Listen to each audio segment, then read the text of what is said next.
आज ये दुनिया के अंदर जंगें क्यों हो रही हैं? किससे क्या तकलीफ? सिर्फ एक इकोनॉमी की जंग। मैं बड़ी मछलियां छोटी मछलियों को खाना चाहती हैं, ये भी मुल्क मेरा हो जाए। आज इसराइल के अंदर जो जंग छिड़ी, किस बात पर? इसराइल को शौक चढ़ा के पूरा गजा, पूरा खित्ता मैं अपना ले लूं, ग्रेटर इसराइल बन जाए। ग्रेटर इसराइल बना के क्या करना आपने भाई? है पिद्दी जितनी तुम्हारी तादाद है, ये इतना बड़ा ग्रेटर इसराइल बन के रूस की तरह खाली मैदान छोड़ने। रशिया कितना बड़ा है, कितनी आबादी है उसकी, सारा खाली पड़ा है।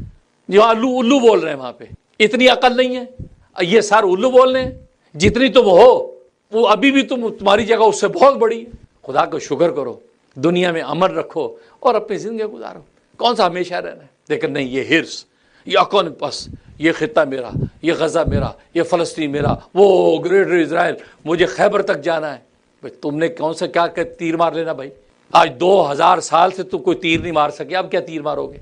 हज़रत मूसा जब पैगंबर तुम्हें मिल गया था, उसके साथ मिलके भी तीर नहीं मार पाए तुम। उनको कहते भाई आप और हारून दोनों जाके लड़ो, हम तो नहीं लड़ते भाई, बैठ जाएंगे। तुम और तुम्हारा रब जाके लड़ी ना, आओ ना कायम, तो यहाँ बैठे हैं। लड़ना तुम्हारी नेचर और फितरत में ही नहीं है, तुम खाम को ट्राइयाँ मार रहे हो। लेकिन बात असल ये कुर्ब क़यामत है, इनकी बिल्कुल मलिया मेट होने का वक्त करीब है, जैसे हमारे प्यारे रसूल सच्ची बात कह गए हैं। इनके मलिया मेट होने का वक्त है, इसलिए ये सारे अहवाल पैदा हो रहे हैं, क्योंकि नबी ने फरमा दिया है कि बस ये मलिया मेट होने के वक्त में यही कुछ होगा और क्या हो सकता। लेकिन इनको अगर अकल हो तो सुकून से बैठ जाएं। तो ये जंग की इकोनॉमी की जंग है ना, ये खित्ता मेरा, वो ज़मीन मेरी। मरने के बाद कब्र के अंदर इतनी सी जगह, 6-8 फुट की जगह चाहिए भी नहीं, बल्कि 6-8 फुट आजकल तो वो भी ज़्यादा हो गई। क्रीमेशन करके तो आपको छोटी सी डबिया में बंद करके रख देते हैं। क्रीमेशन किया डबिया में। कल ये कब्रिस्तान से गुजर रहा था, वो खाने बने हुए जैसे वो लेटर बॉक्स के खाने नहीं होते। मैंने कहा भाई ये क्या है? कहा ये क्रीमेशन करके उन्होंने अपने माँ बाप की वो राख बना के डब्बी में डाल के अंदर डाली, आगे लॉक लगा, जैसे आपके लेटर बॉक्स के होते हैं बॉक्सेस। ये अब तो इतनी सी जगह के लिए फसाद क्या चाहिए आपको भाई? वहां के लिए क्या किया वो इतनी सी जगह के लिए आपने? ये जुल्म कमा के आप जाएंगे वहां पर, उस रब को क्या जवाब देंगे कि नहीं वो हिर्स चढ़ी हुई है, नहीं ये खित्ता भी मेरा, वो भी खित्ता मेरा। क्या कर लोगे? सारी खित्ते में नाचोगे? बात वही है, बस वो हिर्स जो है, जब शैतान गलबा पा लेता तो फिर फसाद इसी तरह होते हैं। तो इकोनॉमी की जंग है, पेट की जंग है, पेट नजर आता है। इसलिए अब मेरे उस्ताद फरमाया करते थे पेट को सर पे सवार कर लिया है, इसलिए आज जंग ही जंग। जब ग्रेटर इसराइल बनना ही है तो फिर लड़ने की क्या जरूरत है भाई? है तो ये तो मायूसी की बात है। तो क्योंकि नबी ने कह दिया तो अब ये तो होना ही होना है। तो जब होना है तो फिर अब क्या करें? मायूस होकर बैठ जाएं?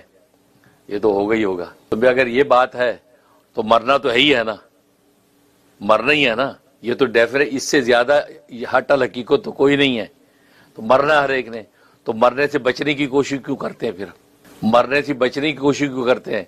हालांकि ये तो मरने की हकीकत तो वो उस जंग वाली पेशेंगोई की हकीकत से ज्यादा अटल है।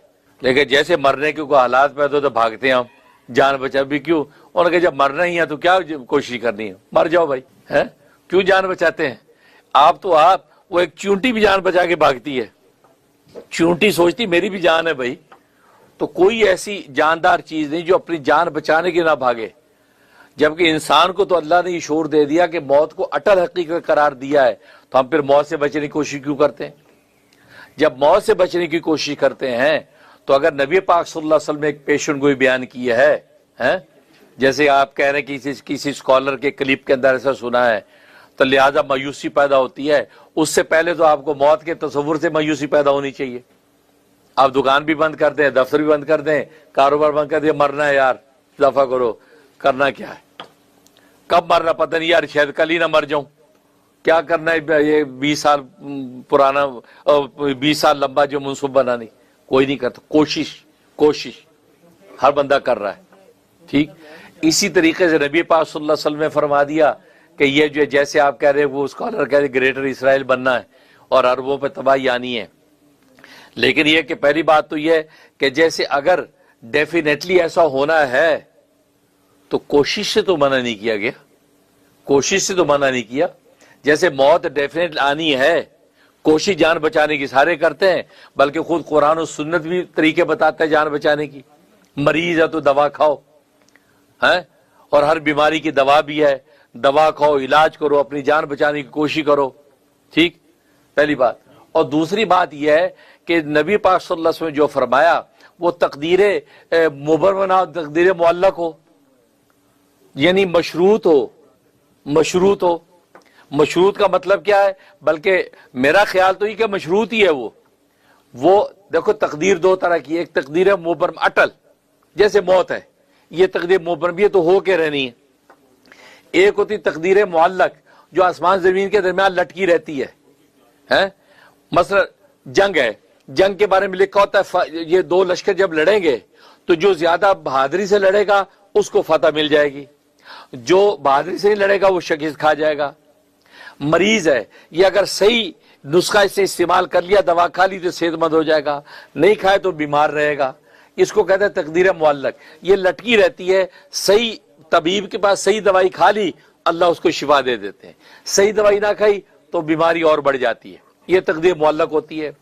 हो सकता है कि नबी पाक सल्लल्लाहु अलैहि वसल्लम ने जो इरशाद फरमाया कि ये होगा, मुशरिकीन का कब्जा हो जाएगा, अरबों पे तबाही आ जाएगी और जनाब वो यानी आज की जुबान में ग्रेटर इसराइल बनेगा, खैबर तक यहूदी पहुंच जाएंगे, तो ये तकदीर मुअल्लक हो। बल्कि मेरा ख्याल तो ये तकदीर मुअल्लक ही है। क्यों? इसलिए कि नबी ने जिस हदीस का आपने हवाला दिया है कि नबी पाक सल्लल्लाहु अलैहि वसल्लम फरमाया कि अरबों पर तबाही आएगी, और जनाब कहते हैं कि ऐसे दुश्मनान इस्लाम जो है इस तरह तुम पे टूटेंगे जैसे दस्तरखान के ऊपर खाने पड़े हों और खाने वाले टूटते हैं। तो सवाल करने वाला सवाल करता है, उम्मुल मोमिन सवाल करती है, क्या मतलब उस अरब कम होंगे, यानी लोगों की तादाद कम होगी? कि नहीं, तादाद बहुत ज्यादा होगी, अब से बहुत ज्यादा तादाद होगी। कि जब तादाद ज्यादा होगी तो फिर क्यों कोई इतनी जुर्रत करेगा?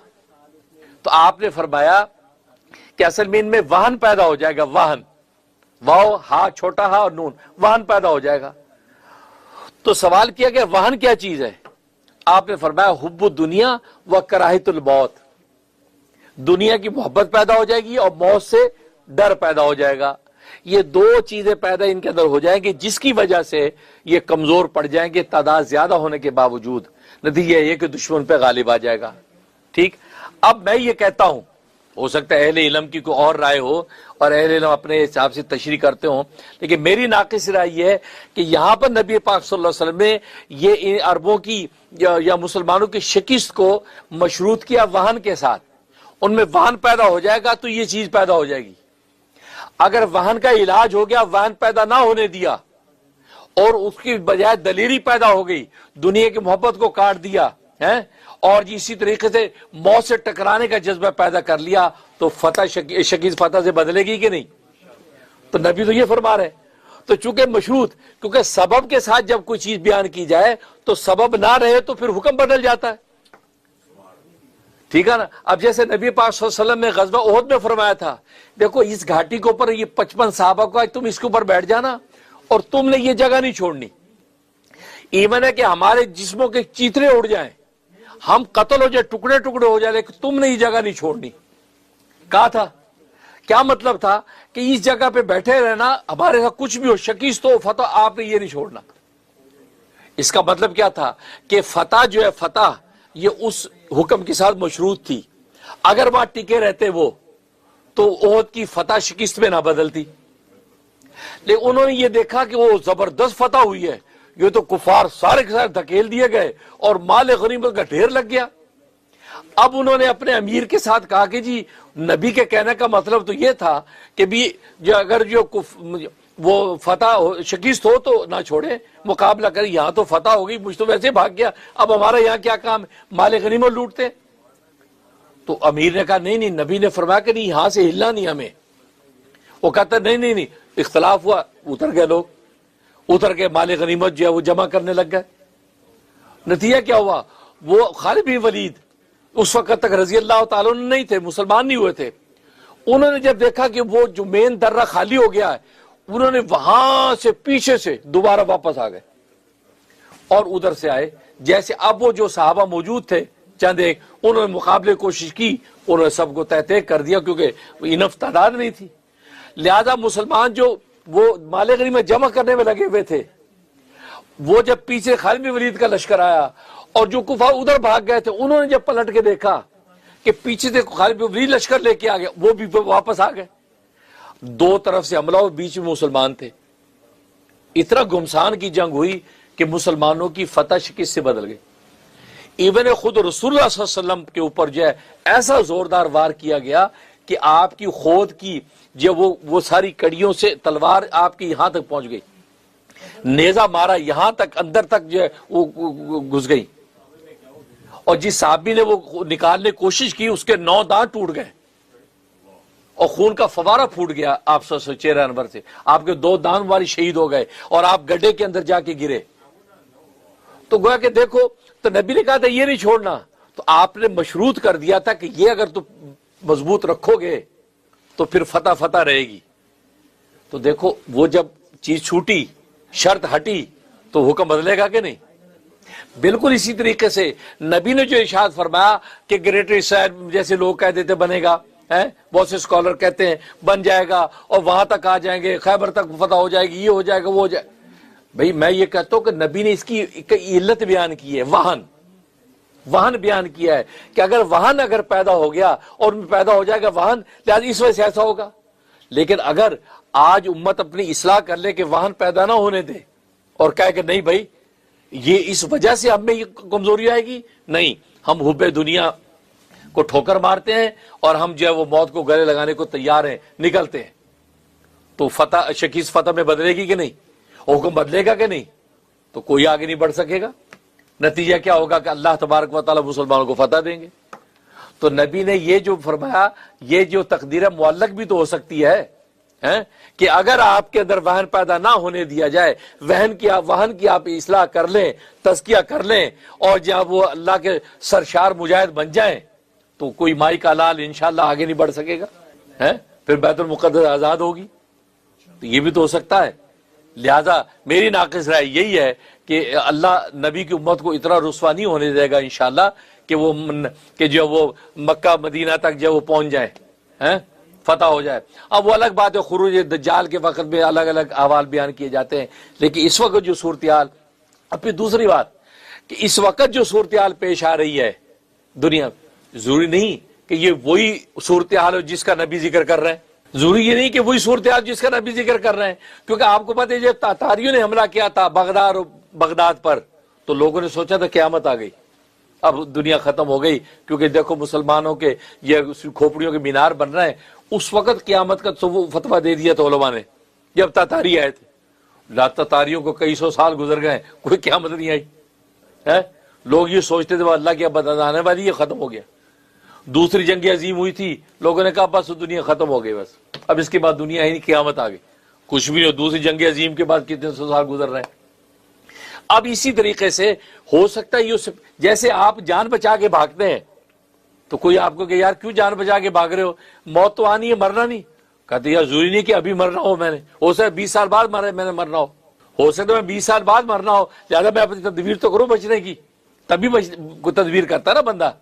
तो बिल्कुल इसी तरीके से हो सकता है ये जो वाकया मौजूदा, ये वो वाकई ना हो जिसका नबी इशारा कर रहे हैं। तो आप किस बेस पे इस वाकये को वाकया करार दे रहे हैं? क्योंकि ऐसे वाकयात, ऐसी मुठभेड़, ऐसी जंगें ये तो कब से चली आ रही है भाई, सुबह शाम होती है। इसलिए जो है ना, इस वजह से मायूस होना किसी मुसलमान का ये बेवकूफ़ी की बात है। अगर डेफिनेटली भी ऐसी चीज होनी है तो फिर भी मैंने बताया मौत से ज्यादा डेफिनेट क्या है, वहां मायूस क्यों नहीं होते? क्योंकि आप अपनी कोशिश करें, आप अपना मुकाबला करें, जो अल्लाह की नुसरत होगी, अल्लाह का फैसला होगा, है। लेकिन आप मायूस क्यों? और फिर दूसरी बात जैसे मैंने बताई कि वाहन पैदा जब नहीं होगा तो नतीजा क्या होगा, तो ये हुक्म भी नहीं आएगा और इंशाअल्लाह काफिर 1 इंच आगे नहीं बढ़ सकेगा। अल्लाह की मदद उसे मुसलमान के साथ रहेगी, इंशाअल्लाह अल्लाह मदद करेंगे।